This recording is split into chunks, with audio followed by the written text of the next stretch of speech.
ইরানকে ঘিরে উত্তেজনার মধ্যেই বৈশ্বিক বাণিজ্যে বড় ধাক্কার ঘোষণা দিলেন মার্কিন প্রেসিডেন্ট ডোনাল্ড ট্রাম্প।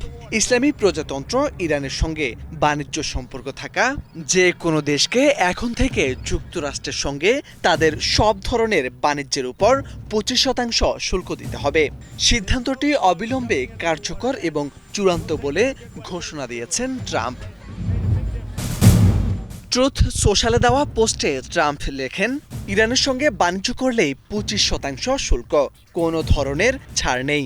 বিশ্লেষকদের মতে এই ঘোষণা শুধু ইরানকে ঘিরেই নয়, বরং বৈশ্বিক শক্তির ভারসাম্যেও বড় পরিবর্তন আনতে পারে। অর্থনৈতিক তথ্য ভান্ডার ট্রেডিং ইকোনমিক্স বলছে, চীন, তুরস্ক, সংযুক্ত আরব আমিরাত ও ইরাক এই 4 দেশই ইরানের প্রধান বাণিজ্য অংশীদার। ফলে নতুন শুল্ক নীতির অভিঘাত সরাসরি পড়তে পারে এশিয়া ও মধ্যপ্রাচ্যের বাণিজ্য পথে। এরই মধ্যে ট্রাম্প ইরানের বিরুদ্ধে সামরিক পদক্ষেপের হুমকিও দিয়েছেন। 11 জানুয়ারি দেওয়া সেই হুমকির পরদিনই এলো নতুন শুল্ক আরোপের ঘোষণা। হোয়াইট হাউসের প্রেস সচিব ক্যারোলিন লেভিট বলেছেন, ইরানকে ঠেকাতে যে কোনো বিকল্প, এমনকি বিমান হামলাও আলোচনায় রয়েছে।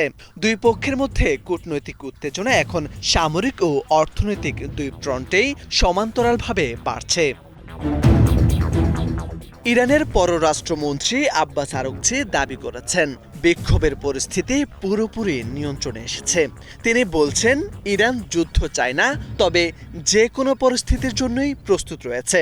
একই সঙ্গে সংলাপের দরজাও খোলা রেখেছে তেহরান। বিশ্লেষকদের মতে, ট্রাম্প প্রশাসনের নতুন চাপ বৈশ্বিক ভূরাজনীতিতে নতুন এক অনিশ্চয়তা তৈরি করেছে।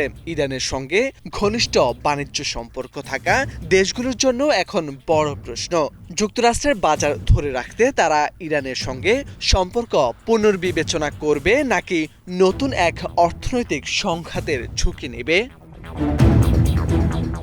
মোরশেদ আলম, বাংলা ভিশন।